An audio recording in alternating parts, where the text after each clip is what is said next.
नमस्कार, आपके साथ मैं हूं सुरभि शर्मा। मेरे साथ है मेरे सहयोगी रवि मिश्रा। स्पेशल शो की करने जा रहे हैं शुरुआत, जहां और आपको बता दें, अयोध्या काशी के बाद भोजशाला का भेद खुलेगा। स्पेशल रिपोर्ट की शुरुआत करने से पहले इस वक्त की सबसे बड़ी खबर का रुख करना है, क्योंकि देश के 4 राज्यों की 30 जगहों पर एनआईए की छापेमारी को लेकर इस वक्त खबर आ रही है। आपको बता दें, पंजाब, हरियाणा, राजस्थान, मध्य प्रदेश में एनआईए की छापेमारी जारी है।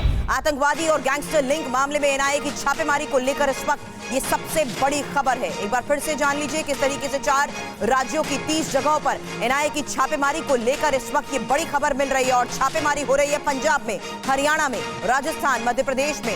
एनआईए की छापेमारी के बारे में और जानकारी दे रहे मेरे सहयोगी जितेंद्र। बताएं जितेंद्र। जी बिल्कुल, देखिए तकरीबन सुबह 7:30 बजे ये रेड शुरू हुई है।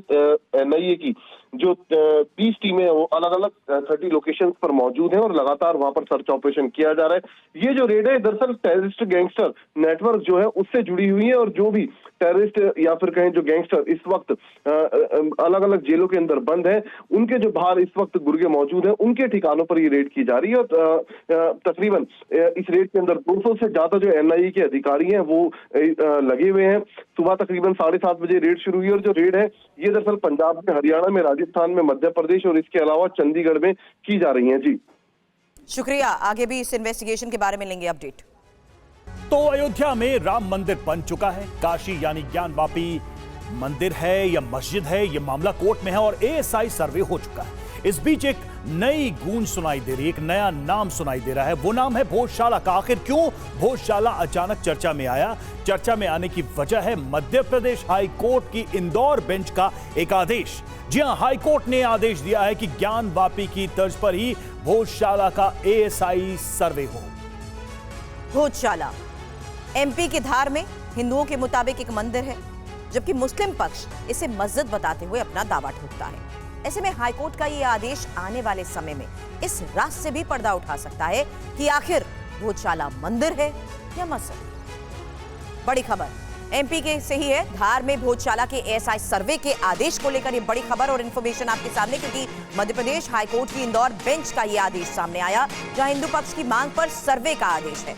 सर्वे की फोटोग्राफी और वीडियोग्राफी भी होगी। अब दोनों पक्षों की मौजूदगी में सर्वे को लेकर आज ये सबसे बड़ी खबर है। इस बारे में हमारे सहयोगियों के साथ भी बातचीत करेंगे, जानेंगे कि आखिर कोर्ट के आदेश के मुताबिक सर्वे होगा कैसे। दोनों पक्षों की मौजूदगी में सर्वे को लेकर फिलहाल क्या बड़ी खबर मिल रही है? एमपी से, धार से ही सहयोगी शुभम गुप्ता इस वक्त हमें ज्वाइन कर चुके हैं। शुभम, क्या जानकारी इस सर्वे को लेकर? देखिए सुरभि, कल ही इंदौर हाईकोर्ट का आदेश है जिसमें सर्वे के निर्देश जारी किए गए हैं और एएसआई को 6 हफ्ते के भीतर अपनी रिपोर्ट सौंपनी होगी। हम इस वक्त भोजशाला में ही हैं, चूँकि यहाँ पर हर मंगलवार को पूजा अर्चना की जाती है। तस्वीरें हम आपको सीधे दिखा रहे हैं इस भोजशाला की, जब यहाँ पर सैकड़ों की तादाद में पूजा अर्चना के लिए लोग पहुँचते हैं। और प्रतिमा चूँकि यहाँ पर माँ सरस्वती की नहीं है, इस तस्वीर के जरिए ही यहाँ पर पूजा अर्चना होती है, क्योंकि जो असली प्रतिमा है माँ सरस्वती की वो लंदन के म्यूजियम में है और उसको लाने के लिए भी लगातार यहाँ के लोग प्रयासरत हैं। देखिए, ये विवाद अभी का नहीं है, बल्कि सदियों पुराना है। 1034 में इस भोजशाला का निर्माण राजा भोज ने करवाया था, उसके बाद विवाद होता रहा और 1903 में एएसआई ने इस भोजशाला का सर्वे भी किया था। 1930 की बात करें तो जो धार रियासत थी, उन्होंने इसे एक तरह से पुरातत्व विभाग को सौंप दिया था। 2003 की अगर बात की जाए तो यहाँ पर यह सिलसिला शुरू हुआ कि हर मंगलवार हिंदू पूजा अर्चना करेंगे और हर शुक्रवार मुस्लिम जो पास में ही मस्जिद बनी हुई है वहाँ पर नमाज अदा करेंगे। तो तस्वीरें आप देख रहे हैं, और एक और ख़ास तस्वीर हम आपको दिखाना चाहेंगे सुबह हमारे तमाम दर्शकों को, कि जब एएसआई की टीम यहाँ पर आएगी तो उन्हें जब वीडियोग्राफी होगी तो उन्हें क्या क्या मिलेगा, क्या क्या दिखाई देगा। सबसे पहली तस्वीर हम आपको दिखाते हैं। यहाँ पर ये देखिए सर्प यंत्र ये बना हुआ है और ये भी सदियों पुराना है। जब भोजशाला का 1034 ईस्वी में निर्माण हुआ था तो ये सर्प यंत्र अभी जो है वो दीवार पर एक तरह से बना हुआ है, इसकी वीडियोग्राफी होगी। दूसरी एक तस्वीर हम आपको यहाँ पर दिखाते हैं, चूँकि यहाँ पर जगह जगह इस पूरी भोजशाला में संस्कृत में श्लोक लिखे हुए हैं। ये अगर आप देखें तो ये कई जगह मिट भी चुके हैं, मगर अभी भी इसके प्रमाण मौजूद हैं। और भी आगे चलते हैं, जब एएसआई की टीम आएगी तो उन्हें क्या क्या दिखाई देगा। इन पूरे खंभों को अगर आप देखें तो इसमें भी अलग अलग तरह की चीज़ें बनी हुई है। भगवान यहाँ पर दिखाई देते हैं। यहाँ पर जो हिंदू लोग हैं, संगठन है, वो ये दावा करते हैं कि ये हनुमान जी का मंदिर है और यहीं पर हनुमान जी जो है वो विराजमान हुए थे। और आगे चलते हैं जहाँ पर एएसआई की टीम जब ये वीडियोग्राफी करेगी तो उन्हें क्या क्या दिखाई देगा। अब यहाँ पर देखिए, यहाँ पर ये जो है भगवान श्री गणेश की प्रतिमा है, बिल्कुल जिसे खंडित किया गया था। ये भी रवि आप दिखा तस्वीरें देख रहे हैं जिस तरह से, और एक तरीके से एएसआई को ये सारे प्रमाण मिलेंगे। उसके बाद एएसआई की रिपोर्ट क्या होगी ये तो आगे पता चलेगा, लेकिन फिलहाल जो शुभम हमारे संवाददाता आपको तस्वीरें दिखा रहे थे ये भोजशाला की, ये बहुत कुछ कहती है। और अब आपको हम बताते हैं कि एमपी हाई कोर्ट ने क्या आदेश दिया, उसकी हर बारीक जानकारी आपके लिए जानना बहुत जरूरी है। तो क्या आदेश है ये देखिए, जल्दी से हम वो बता रहे हैं। आदेश दिया है कि एमपी के धार में मौजूद भोजशाला के एएसआई सर्वे कराया जाए। सर्वे टीम में 5 एक्सपर्ट्स होंगे, 6 हफ्तों में रिपोर्ट देनी होगी। अब सर्वे को लेकर बड़ी खबर यह है कि सर्वे जीपीआर और जीपीएस टेक्निक से ही होना है। अब यह भी समझना जरूरी है कि जीपीआर और जीपीएस टेक्निक किस तरीके से ये जानकारियां हासिल करती हैं, क्योंकि जीपीआर यानी ग्राउंड पेनिट्रेटिंग रडार और ये टेक्निक जमीन के भीतर का पता लगाती है। क्या पता लगाएगी? छिपी चीजों की रचना की जानकारी हासिल करने की कोशिश इस टेक्निक के जरिए रवि की जाती है। बिल्कुल, देखिए जीपीएस यानी ग्लोबल पोजिशनिंग सिस्टम, और इससे क्या होगा तो सबसे पहले जो बिल्डिंग यानी इमारत जो है, जो निर्माण है, उसकी उम्र का पता इससे लगाया जाएगा कि कितनी पुरानी ये इमारत है। और कार्बन डेटिंग प्रक्रिया का भी इसमें इस्तेमाल किया जाएगा जीपीआर में। जीपीआर तकनीक में कार्बन डेटिंग से एज का पता चलता है कि आखिर कितना पुराना इसमें मटेरियल मौजूद है। लेकिन इस बीच सुनवाते हैं कि कोर्ट के इस फैसले पर हिंदू पक्ष के वकील विष्णु शंकर जैन और याचिकाकर्ता अशोक जैन की तरफ से क्या कहा गया। इंदौर हाईकोर्ट ने एएसआई सर्वे का आदेश दे दिया है। माननीय इंदौर हाईकोर्ट ने जीपीआर सर्वे के द्वारा, जीपीएस सर्वे के द्वारा, एक्सकेवेशन के द्वारा, डेटिंग मेथड्स के द्वारा इस सर्वे को करने के लिए कहा है।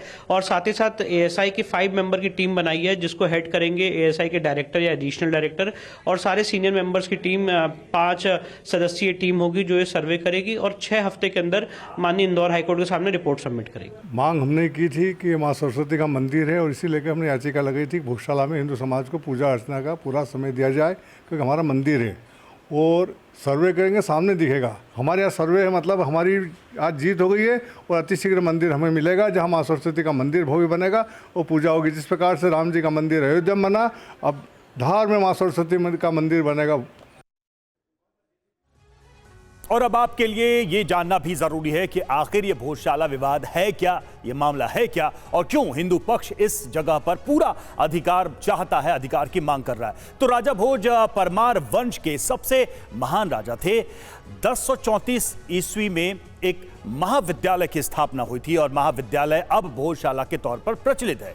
राजा भोज ने भोजशाला का निर्माण कराया था। भोजशाला में वाग्देवी की प्रतिमा स्थापित की गई थी, यानी मां सरस्वती की, और मुस्लिम शासक महमूद शाह खिलजी द्वितीय ने मस्जिद में बदल दिया था इस भोजशाला को, और बाहर मौलाना कमालुद्दीन मस्जिद बनाई गई थी। कमालुद्दीन मस्जिद का निर्माण किया गया था और कमाल मौला मस्जिद भी इसका नाम रखा गया था। मंदिर टूटने के बाद से लंदन के म्यूजियम में देवी की प्रतिमा है और भोजशाला में मंगलवार को हिंदू पक्ष को पूजा की अनुमति है, इजाजत है। शुक्रवार को मुस्लिम पक्ष को नमाज की छूट दी गई है। वसंत पंचमी पर पूरे दिन हिंदू पक्ष को पूजा की छूट रहती है। शुक्रवार को वसंत पंचमी पड़ने पर विवाद अक्सर हो जाया करता है। हिंदू पक्ष भोजशाला में रोज पूजा की मांग कर रहा है, तो यह विवाद है और इससे हिंदू पक्ष का जुड़ा हुआ तर्क है।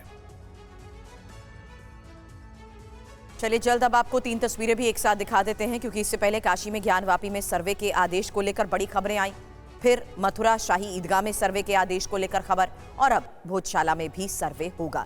ये सर्वे होगा कैसे, कौन कौन से सदस्य इसमें शामिल रहेंगे, जो पूरी टीम सर्वे को लेकर गठित की गई है, इसी के बारे में तमाम जानकारियां भी अब सामने आ रही हैं।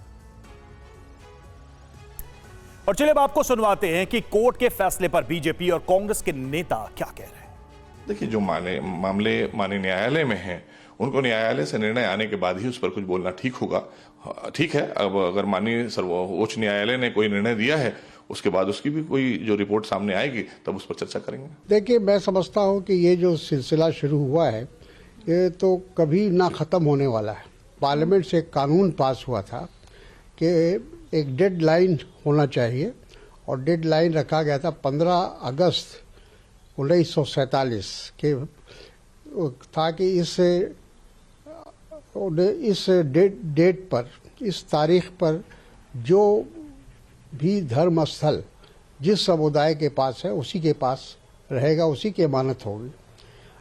उस कानून को क्या कारण है कि हाई कोर्ट या सुप्रीम कोर्ट जो भी हो उसको देख नहीं रहा है। शुभम हमारे साथ इस वक्त जुड़े। शुभम, सवाल यही है कि ज्ञानवापी में एक विषय पहले से ही चल रहा है, उसको लेकर अदालतों में तरह तरह की मांग और तर्क दिए जा रहे हैं, प्रमाण जुटाए जा रहे हैं। भोजशाला और ज्ञानवापी में क्या फर्क है या एक ही जैसा ये मामला नजर आ रहा है? क्योंकि यहां भी पूजा की अनुमति को लेकर विवाद है। एक तरफ रोज पूजा करने की अनुमति मांगी जा रही है, वहीं दूसरी तरफ मुस्लिम पक्ष यहां पर लगातार नमाज अदा करता रहा है। देखिए बिल्कुल रवि, और ये भी विवाद सदियों पुराना है। चूँकि हम भोजशाला में ही मौजूद हैं, लिहाजा हमारे दर्शकों को सारी चीज़ें बताना और साथ साथ तस्वीरों को दिखाना, उन तस्वीरों के जरिए समझाना कि आखिरकार ये पूरा विवाद क्या है। ये जो तस्वीर आप देख रहे हैं जहाँ पर ये पूजा अर्चना का सिलसिला चल रहा है, ये भोजशाला है और यहाँ पर माँ सरस्वती की पूजा अर्चना की जाती है। 2003 से पहले यहाँ पर सिर्फ और सिर्फ नमाज अदा की जाती थी। वो तस्वीरें भी हम आपको दिखाते हैं। दरअसल ये मंदिर का परिसर है और यहाँ पर हिंदुओं को पूजा अर्चना करने की परमिशन, अनुमति सिर्फ और सिर्फ मंगलवार को होती है या फिर बसंत पंचमी के दिन। कई बार यहाँ पर विवाद की स्थिति बनती है जब बसंत पंचमी और शुक्रवार एक ही दिन होता है, यानी मुस्लिम पक्ष भी आता है। ये देख रहे हैं आप, बड़ा सा यज्ञ कुंड आप देख रहे हैं, यहाँ पर बसंत पंचमी के दिन यज्ञ भी होता है। और भोजशाला, अब इसके बाहर की एक तस्वीर हम आपको दिखाते हैं रवि, जहाँ पर मस्जिद वाला इलाका है, जहाँ पर हर शुक्रवार को नमाज अदा की जाती है। और जो हिंदू पक्ष है वो यही मांग कर रहा है कि यहाँ पर हमें पूरे की 365 दिन जो है वो पूजा अर्चना करने दी जाए, किसी तरह की कोई पाबंदी न रखा जाए कि सिर्फ और सिर्फ मंगलवार ही हम यहाँ पर पूजा अर्चना कर सके। काफ़ी फोर्स, सुरक्षा भी यहाँ पर रहती है।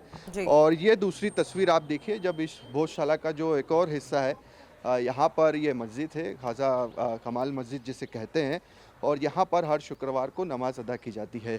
तो काफ़ी विवादों में ये एरिया रहा है। और चाहे वो 1034 ईस्वी के बाद से 1300 ईस्वी में जब बदलाव हुए, जो हिंदू पक्ष दावा करता है, और उसके बाद 1903 में एसआई ने सर्वे किया, अपनी सर्वे रिपोर्ट दी। 1930 में यहाँ पर यह तय हुआ कि यहाँ पर हर शुक्रवार को जो है सिर्फ नमाज अदा की जाएगी। 2003 में ये तय हुआ कि नहीं, मंगलवार को हिंदू भी पूजा अर्चना कर सकेंगे। तो ये दो चीज़ें आप देख रहे हैं, एक तरफ ये मंदिर और दूसरी तरफ ये मस्जिद। अब हिंदू पक्ष ये दावा कर रहा है कि इस मंदिर को तोड़ा गया और उसके बाद यहाँ पर मस्जिद बनवाई गई, जिसे ठीक किया जाए, हिंदुओं को। बिल्कुल, सीधी तस्वीरें आपने TV9 के दर्शकों को दिखाई हैं, लेकिन जिस तरीके से इस पूरे मामले को देखते हुए सर्वे की होगी शुरुआत, इस बारे में भी आगे आपसे अपडेट लेंगे। शुभम, शुक्रिया पूरी जानकारी के लिए आपका। बड़ी खबर, सीएए के लागू होने पर दिल्ली के शाहीन बाग में सुरक्षा बढ़ा दी गई है। आपको बता दें, जामिया यूनिवर्सिटी में भी सुरक्षा बढ़ा दी गई है। जामिया इलाके में आरएएफ की फोर्स पहुंच गई है। एक बार फिर से आपको बता दें, सुरक्षा के मद्देनजर जिस तरीके से जामिया यूनिवर्सिटी के पास शाहीन बाग के बाद सुरक्षा बढ़ा दी गई है। सीएए लागू होने पर दिल्ली से ये बड़ी खबर है, जहां अब जामिया यूनिवर्सिटी के पास भी सुरक्षा बढ़ा दी गई है। जामिया इलाके में आरएएफ फोर्स को तैनात कर दिया गया है।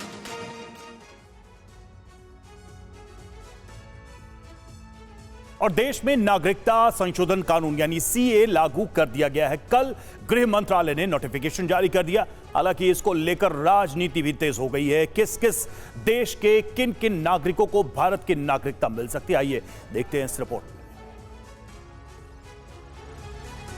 जिस सीएए को लेकर देश में बीते 8 सालों से बहस चल रही थी, वो अपने अंजाम तक पहुंच गया है। सूत्रों के मुताबिक कल देर शाम बीजेपी उम्मीदवारों को लेकर केंद्रीय चुनाव समिति की बैठक में पीएम मोदी का सीएए को लागू किए जाने पर अभिनंदन किया गया।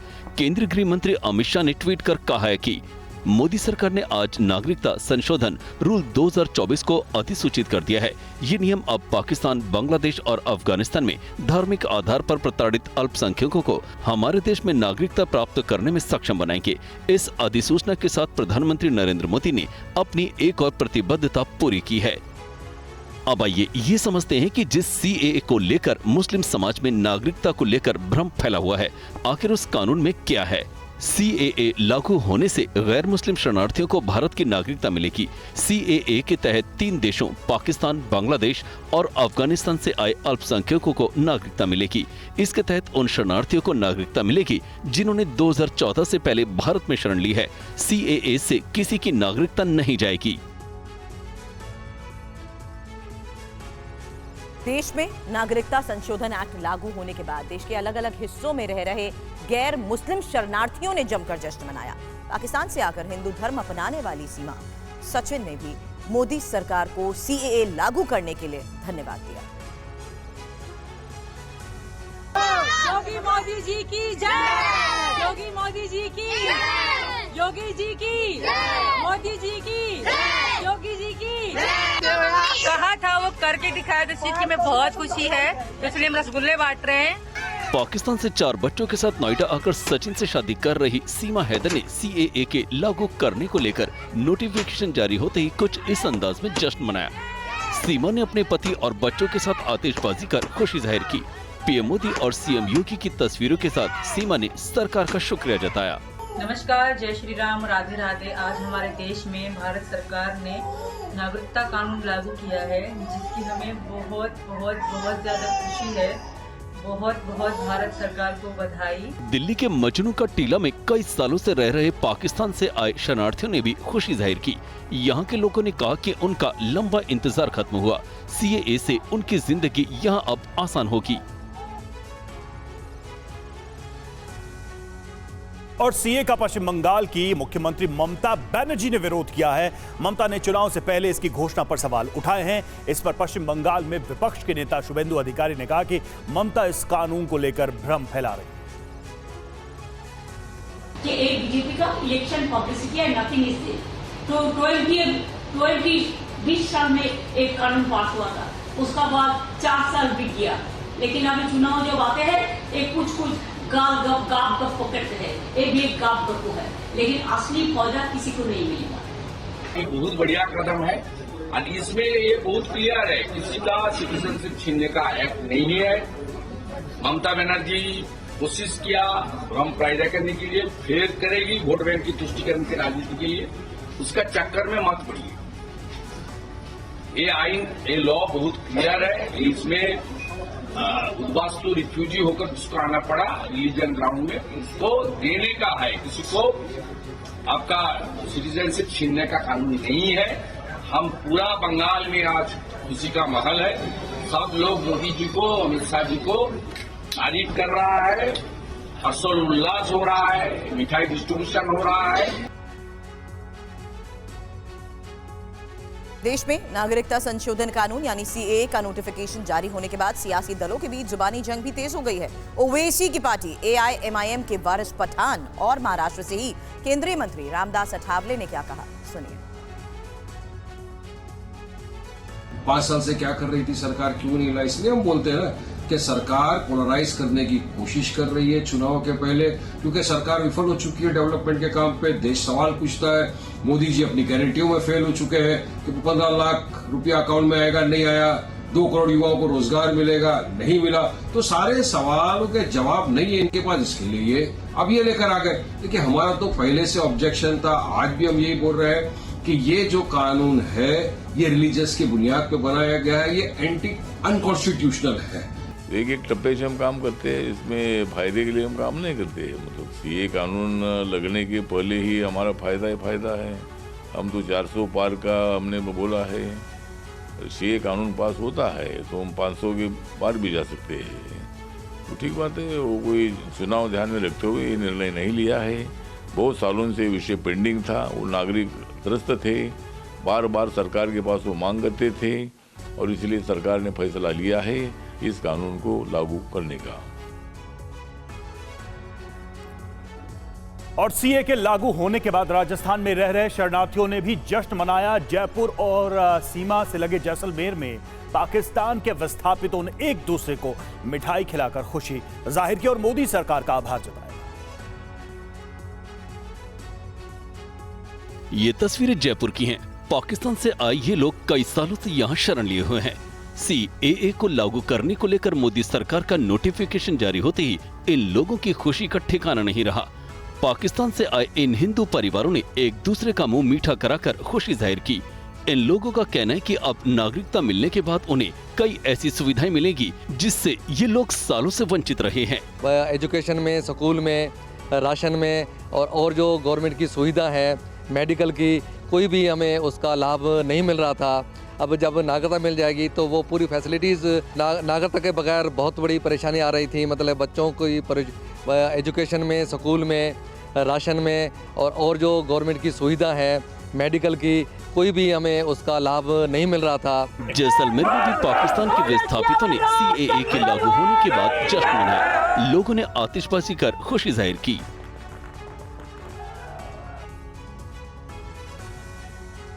विश्व हिंदू परिषद के अध्यक्ष आलोक कुमार ने अपने संगठन के कार्यकर्ताओं से पाकिस्तान, बांग्लादेश और अफगानिस्तान से आए ऐसे लोगों की मदद करने की अपील की है जो CAA कानून के मुताबिक नागरिकता पाने के योग्य हो।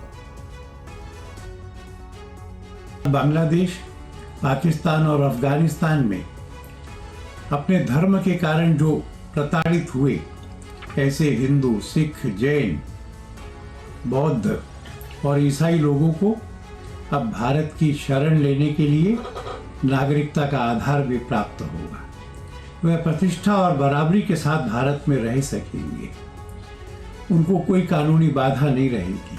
मैं भारत की केंद्र सरकार को और उसके मुखिया श्री नरेंद्र मोदी जी को इस बात के लिए साधुवाद भी देता हूँ। नोटिफिकेशन क्या है उसको पूरी तरीके से पढ़ना होगा और जैसा मैंने अर्ज़ किया कि अपनी लीगल कमेटी उस पूरे नोटिफिकेशन को उस सिलसिले में जो कानून फ्रेम किए गए हैं उसको पढ़ेगी और उसके बाद अपनी रिपोर्ट पेश करेगी। उसके बाद ही कोई बात कही जा सकती है। लेकिन मेरी सबसे यही गुजारिश है कि किसी तरीके से पैनिक में मुब्तला ना हो, अमन अमान कायम रखें। और इससे जितने भी बयानात आ रहे हैं उससे ये बात तो जाहिर हो रही है, साबित हो रही है कि किसी की सिटीजनशिप नहीं जाएगी। और हरियाणा में टूट सकता है बीजेपी जेजेपी गठबंधन। बड़ी खबर है, सीट शेयरिंग पर अभी तक नहीं बनी सहमति। सीएम मनोहर लाल खट्टर ने आज बुलाई विधायकों की बैठक। दिल्ली में अमित शाह से मिल सकते हैं दुष्यंत चौटाला। मोहित मल्होत्रा हमारे साथ इस वक्त जुड़े। मोहित, कहां पेच फंसा हुआ है? देखिए, जननायक जनता पार्टी की तरफ से 2 सीटें मांगी गई हैं एनडीए गठबंधन के तहत, जिसमें हिसार और भिवानी महेंद्रगढ़ सीट है और बीजेपी दोनों ही सीट देने पर अभी सहमत नहीं है। और इसी वजह से आज माना जा रहा है कि फाइनल मुलाकात होने जा रही है दुष्यंत चौटाला की दिल्ली में केंद्रीय गृह मंत्री अमित शाह के साथ। और वहां पर वो मांग करेंगे कि एनडीए गठबंधन सहयोगी के तौर पर उनको 2 सीटें दी जाएं। अगर ऐसा नहीं होता है तो जेजेपी सरकार से अलग हो सकती है। और इसी के चलते बीजेपी भी पूरी तैयारी कर रही है। जो निर्दलीय विधायक सरकार को समर्थन दे रहे हैं उनको बुलाया गया है। एक विधायक दल की बैठक हो रही है, उसमें निर्दलीय विधायक भी रहेंगे। और जेजेपी के अलग होने की स्थिति में समर्थन जो है, जो बहुमत का आंकड़ा जो है, उसको जुटाने की पूरी रणनीति आज बनाई जाएगी। ये फिलहाल खबर सामने आ रही है। शुक्रिया आपका इस जानकारी।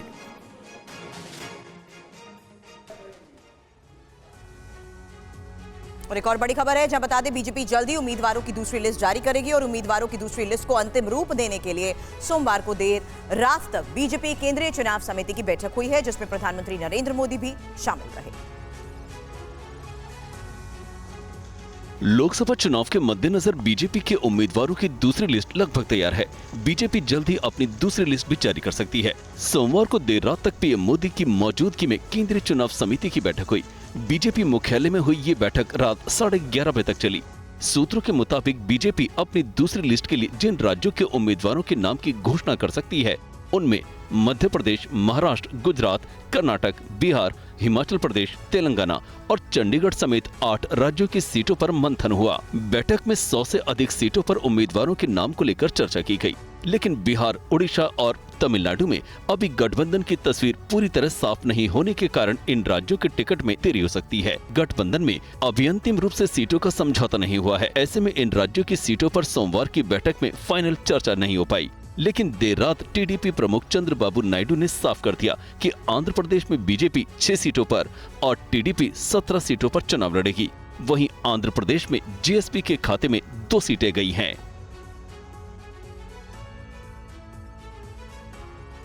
सोमवार को कांग्रेस की केंद्रीय चुनाव समिति की दूसरी बैठक हुई। उम्मीद की जा रही है कि आज कांग्रेस उम्मीदवारों की दूसरी लिस्ट जारी हो सकती है।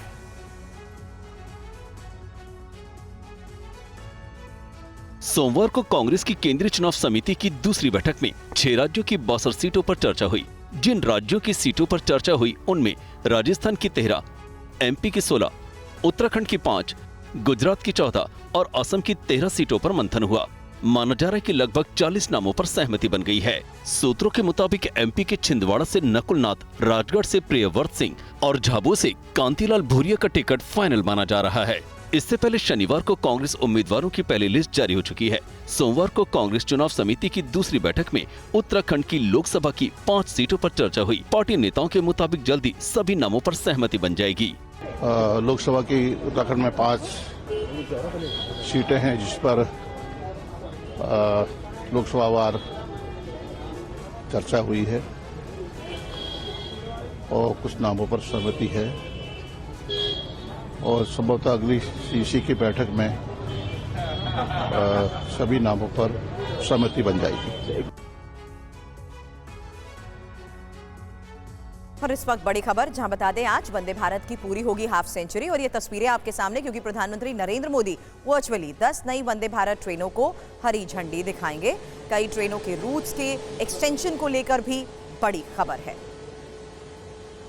तो प्रधानमंत्री नरेंद्र मोदी सौगात दे रहे हैं और यहाँ देखिए किस तरीके से वंदे भारत को देखते हुए ये आज की बड़ी खबर है जहां वर्चुअली भी प्रधानमंत्री फिलहाल शुरुआत करने वाले हैं। हालांकि अहमदाबाद से आई ये सीधी तस्वीरें अब आपके सामने और इस बीच आपको ये बता दें कि 10 नई वंदे भारत ट्रेन को हरी झंडी को लेकर ये बड़ी खबर है जहां अहमदाबाद, मुंबई सेंट्रल वंदे भारत और सिकंदराबाद, विशाखापट्टनम वंदे भारत एक्सप्रेस, साथ ही Mysore MGR central Chennai Vande Bharat express के साथ साथ Patna Lucknow Vande Bharat express, Puri Visakhapatnam Vande Bharat express, Lucknow Dehradun Vande Bharat express, Kalaburagi Bengaluru Vande Bharat express, Ranchi Varanasi Vande Bharat express और साथ ही हजरत निजामुद्दीन खजुराहो वंदे भारत के साथ साथ न्यू जलपाईगुड़ी और पटना वंदे भारत एक्सप्रेस को लेकर ये बड़ी खबर। तो 10 नई वंदे भारत ट्रेन को हरी झंडी दिखाने के तहत ये तस्वीरें अब सामने आ रही हैं और प्रधानमंत्री नरेंद्र मोदी जिस तरीके से ये बड़ी सौगात दे रहे हैं, विकास परियोजनाओं को मिल रही रफ्तार का भी वो लगातार अपने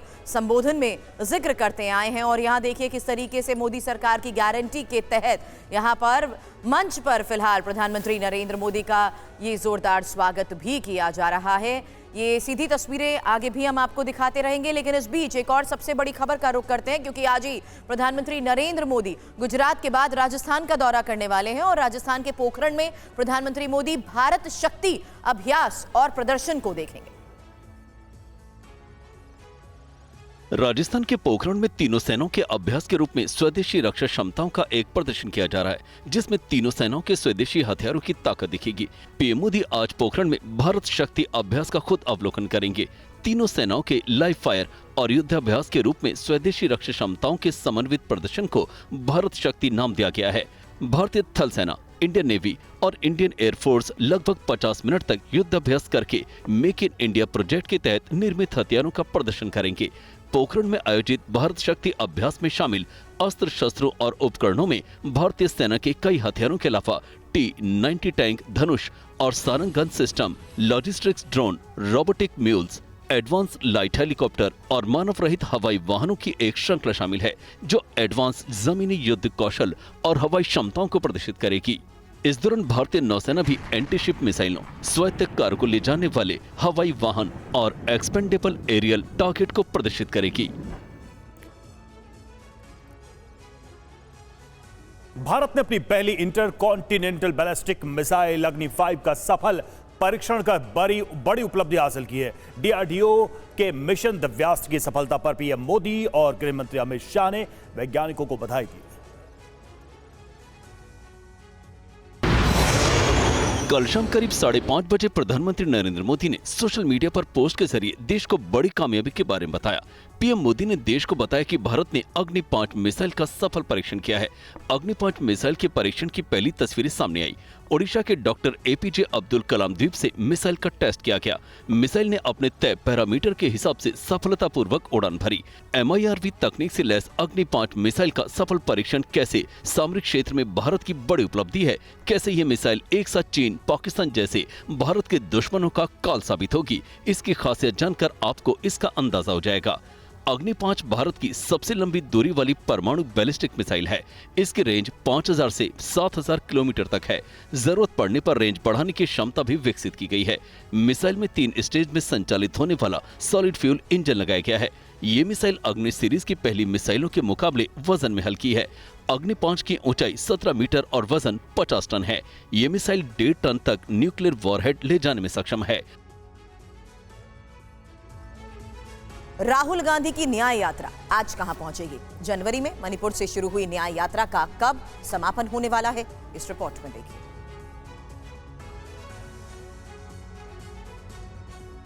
राहुल गांधी की भारत जोड़ो न्याय यात्रा आज नंदुरबार से महाराष्ट्र में प्रवेश करेगी। ये यात्रा मुंबई के दादर में चैत्य भूमि तक जाएगी, जहां बाबा साहेब BR अम्बेडकर का महापरिनिर्वाण हुआ था। राहुल गांधी की न्याय यात्रा के महाराष्ट्र पहुंचने पर कांग्रेस ने बड़ी तैयारी की है। राहुल गांधी की इस यात्रा का समापन 17 मार्च को छत्रपति शिवाजी महाराज पार्क में एक सार्वजनिक सभाओं के साथ होगा। माना जा रहा है कि शिवाजी पार्क में होने वाली रैली में कांग्रेस अपने सहयोगी दलों के साथ शक्ति प्रदर्शन करेगी। रैली में शामिल होने के लिए कांग्रेस अध्यक्ष मल्लिकार्जुन खड़गे इंडिया ब्लॉक के बड़े नेताओं को भी आमंत्रित कर रहे हैं।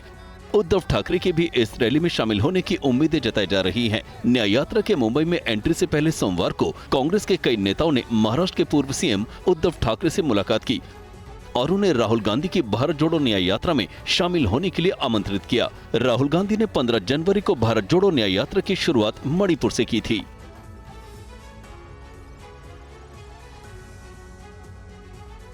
हिमाचल प्रदेश में कांग्रेस के 6 बागी विधायकों की सदस्यता रद्द किए जाने के खिलाफ दायर याचिका पर आज सुप्रीम कोर्ट में सुनवाई होगी और इस बीच हिमाचल में कांग्रेस पार्टी ने सोमवार की शाम एकजुटता दिखाने के लिए बीजेपी के खिलाफ कैंडल मार्च निकाला। शिमला के रिज पर कल शाम निकाले गए कैंडल लाइट जुलूस में मुख्यमंत्री सुखविंदर सिंह सुक्खू, कांग्रेस की प्रदेश अध्यक्ष प्रतिभा सिंह सहित कई कैबिनेट मंत्री और कांग्रेस नेता शामिल हुए। हाथों में प्ले कार्ड लेकर कांग्रेस नेताओं ने बीजेपी के खिलाफ नारे लगाए। प्रतिभा सिंह ने कहा कि केंद्र सरकार हिमाचल सरकार को तोड़ने का काम कर रही है। वहीं मुख्यमंत्री सुक्खू ने कहा कि बीजेपी ने धनबल से उनकी सरकार गिराने की कोशिश की है। जिस प्रकार का लोकतंत्र आज यहाँ हिमाचल प्रदेश में जिस प्रकार का खेल खेला गया है, उसके विरोध में ये मार्च हुआ है। यहाँ पर कांग्रेस की स्टेट है तो इनके साथ एक सौतेला व्यवहार किया है और आज भी आप इसको स्टेबिलिटी जो हमारी सरकार की बनी है उसको डिस्टेबलाइज करने के लिए जो प्रयास किए जा रहे हैं वो बहुत ही अनफॉर्चुनेट है। इस बीच हिमाचल प्रदेश में हुए राज्यसभा चुनाव के दौरान बीजेपी उम्मीदवार के पक्ष में वोट करने वाले कांग्रेस के 6 बागियों की याचिका पर आज सुप्रीम कोर्ट में सुनवाई होगी। बागी विधायकों को स्पीकर ने बजट सत्र के दौरान व्हिप जारी होने के बावजूद सदन में हाजिर नहीं होने पर उनकी सदस्यता रद्द कर दी थी। कुख्यात गैंगस्टर संदीप उर्फ काला जठेड़ी और लेडी डॉन अनुराधा चौधरी की आज शादी होने जा रही है और दिल्ली के द्वारका में होने वाली इस शादी पर दिल्ली पुलिस समेत 4 राज्यों की पुलिस की नजर है। काला जठेड़ी देश के सबसे कुख्यात गैंगस्टरों में शामिल है, जिस पर 40 से ज्यादा मर्डर केस हैं। तो वहीं जठेड़ी की दुल्हन बनने वाली शातिर दिमाग वाली लेडी डॉन अनुराधा चौधरी है, जिसे मैडम मेंज भी कहा जाता है। पहचान पत्र और बारकोड के जरिए ही इसमें मेहमानों की एंट्री होगी। और इन दिनों नक्सलवाद पर बनी film buster the Naxal story की चर्चा जोरों पर है। फिल्म में नक्सलवाद की समस्या को काफी बेहतरीन तरीके से दिखाया गया है। फिल्म 15 मार्च को रिलीज होगी। द केरल स्टोरी के निर्माता विपुल अमृतलाल शाह ने ही बस्तर द नक्सल स्टोरी बनाई है। इस फिल्म में बस्तर में नक्सलवाद और फोर्स के बीच की लड़ाई दिखाई गई। द केरल स्टोरी के बाद आदा शर्मा इस फिल्म में लीड रोल में नजर आएंगी। एंटी नक्सल ऑपरेशन से जुड़े रहे छत्तीसगढ़ के पूर्व डीजीपी रामनिवास का मानना है कि बाहर से एनजीओ के जरिए फंडिंग देकर नक्सलवाद को बढ़ाया गया, लेकिन अब सरकार ने सख्त कदम उठाते हुए काफी हद तक काबू किया है। 2014 के बाद जो है वो भारत सरकार ने उनके ऊपर कठोरता से कार्रवाई की है, जिसकी वजह से उनके ऊपर नियंत्रण काफ़ी प्रभावी सिद्ध हुआ है। वो इस पर प्रगति कर भी रहे होंगे, क्योंकि जो एनजीओ पर है उसमें और तत्काल प्रभाव से कार्रवाई होनी चाहिए। जहाँ से भी विदेशी फंड आता है और इसी प्रकार से जो शिक्षा संस्थान हैं वो किसी भी रूप में हों, वो शिक्षा संस्थान चाहे मिशनरी वाले चलें संचालित करते हैं या किसी और धर्म के रूप में, शिक्षा के बारे में किसी प्रकार की कोई वो नहीं है। लेकिन शिक्षा के माध्यम से यदि देश में अलगाववाद की वो बातें करेंगे तो उसको किसी प्रकार भी जो है वो टॉलरेट नहीं किया जा सकता।